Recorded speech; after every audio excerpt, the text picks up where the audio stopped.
नमस्कार, न्यूज 18 के digital platform पर आपका बहुत स्वागत है। मैं हूं आपके साथ अंशिका पाठक। एक तरफ सुप्रीम कोर्ट में सुनवाई, दूसरी तरफ तमाम जो प्रतिक्रियाएं हैं वो आ रही हैं।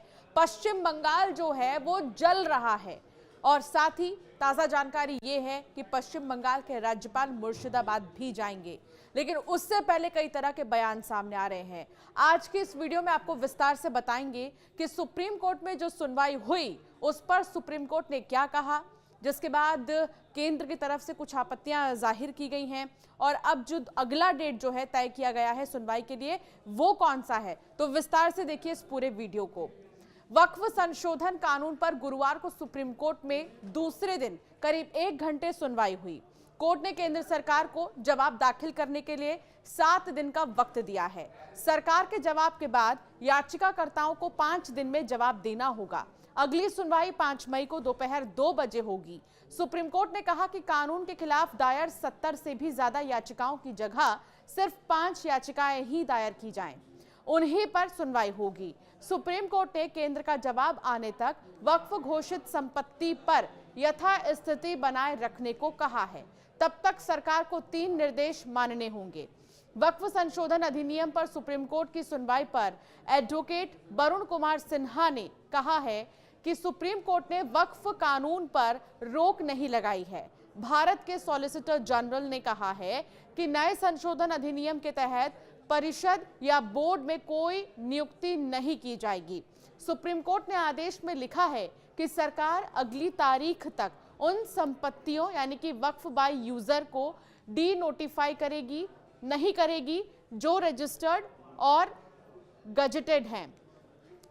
हालांकि सरकार अन्य संपत्तियों पर कार्रवाई करने के लिए स्वतंत्र है। तो वहीं सुप्रीम कोर्ट में हुई सुनवाई पर एआईएमआईएम चीफ असदुद्दीन ओवैसी ने रिएक्ट किया है। उन्होंने कहा कि हम इस एक्ट को असंवैधानिक मानते हैं। ओवैसी ने आगे कहा कि सुप्रीम कोर्ट ने भी कहा है कि सेंट्रल वक्फ काउंसिल और स्टेट वक्फ काउंसिल का गठन नहीं किया जाएगा। वक्फ बाय यूजर को हटाया नहीं जा सकता। जेपीसी की चर्चा के दौरान मैंने सरकार की ओर से प्रस्तावित सभी संशोधनों का विरोध करते हुए एक रिपोर्ट दी थी और बिल पर बहस के दौरान मैंने बिल को असंवैधानिक बताया था। इस एक्ट के खिलाफ हमारी कानूनी लड़ाई जारी रहेगी। सुनवाई के दौरान केंद्र सरकार ने नए वक्फ एक्ट के प्रावधानों पर रोक लगाने के कोर्ट के प्रस्ताव का कड़ा विरोध किया। सॉलिसिटर जनरल तुषार मेहता ने कहा, संसद से उचित विचार विमर्श के साथ पारित कानून पर सरकार का पक्ष सुने बिना रोक नहीं लगाई जानी चाहिए। चलिए अब आपको कोर्ट की बड़ी बातें बताते हैं। सुप्रीम कोर्ट ने वक्फ कानून की संवैधानिक वैधता के खिलाफ दायर याचिकाओं पर जवाब देने के लिए केंद्र सरकार को 7 दिन का समय दिया है।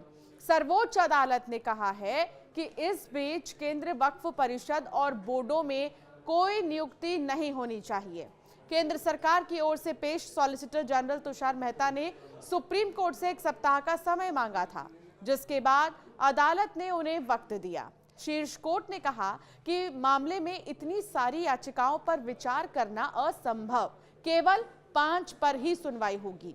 याचिकाओं पर सुनवाई के दूसरे दिन प्रधान न्यायाधीश संजीव खन्ना ने कहा कि अगर किसी वक्फ संपत्ति का रजिस्ट्रेशन 1995 के अधिनियम के तहत हुआ है तो उन संपत्तियों को नहीं छेड़ा जा सकता। केंद्र सरकार ने सुप्रीम कोर्ट को आश्वासन दिया कि वो अगली सुनवाई तक वक्फ बाय डीड और वक्फ बाय यूजर को गैर अधिसूचित नहीं करेगा। सुनवाई के बाद उच्चतम न्यायालय ने वक्फ संशोधन अधिनियम 2025 की वैधता के खिलाफ याचिकाओं पर सुनवाई के लिए 5 मई की तारीख तय की है। कोर्ट में तुषार मेहता ने कहा कि सरकार और संसद के रूप में हम लोगों के प्रति जवाबदेह है। क्या बेंच कुछ धाराओं को फौरी तौर पर ही पढ़कर एक्ट पर रोक लगाने पर विचार कर रही है? बेंच किसी वैधानिक प्रावधान पर रोक लगाने जा रही है तो ये दुर्लभ होगा। आपको कानून के इतिहास में जाना होगा। लाखों सुझावों के बाद संशोधित कानून बना है। ऐसे कई उदाहरण हैं जिनमें गांव को वक्फ में हड़प लिया गया, कई निजी संपत्तियों को वक्फ में ले लिया गया। इस पर बेंच ने कहा कि हम अंतिम रूप से निर्णय नहीं ले रहे हैं।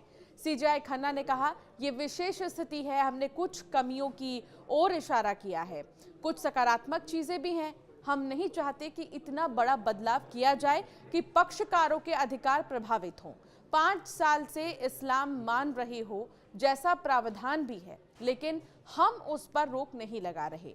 कोर्ट आमतौर पर कानूनों पर रोक नहीं लगाते हैं, लेकिन व्यक्तियों के अधिकार भी प्रभावित नहीं होने चाहिए। सुप्रीम कोर्ट ने कहा कि 110 से 120 फाइलें पढ़ना संभव नहीं है। ऐसे में 5 पॉइंट्स तय करने होंगे। सिर्फ 5 मुख्य आपत्तियों पर ही सुनवाई होगी।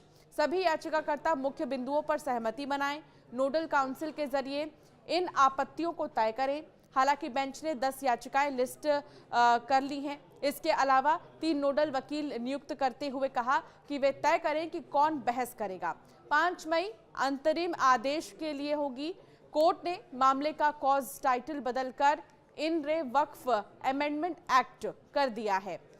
सीजेआई संजीव खन्ना और justice PV Sanjay Kumar, justice KV Viswanathan की बेंच इस मामले पर सुनवाई कर रही है। केंद्र की ओर से सॉलिसिटर जनरल तुषार मेहता, जबकि कानून के खिलाफ कपिल सिब्बल, राजीव धवन, अभिषेक मनु सिंघवी, सीयू सिंह दलीलें रख रही हैं। अब आपको बताते हैं याचिका की 3 अहम बातें।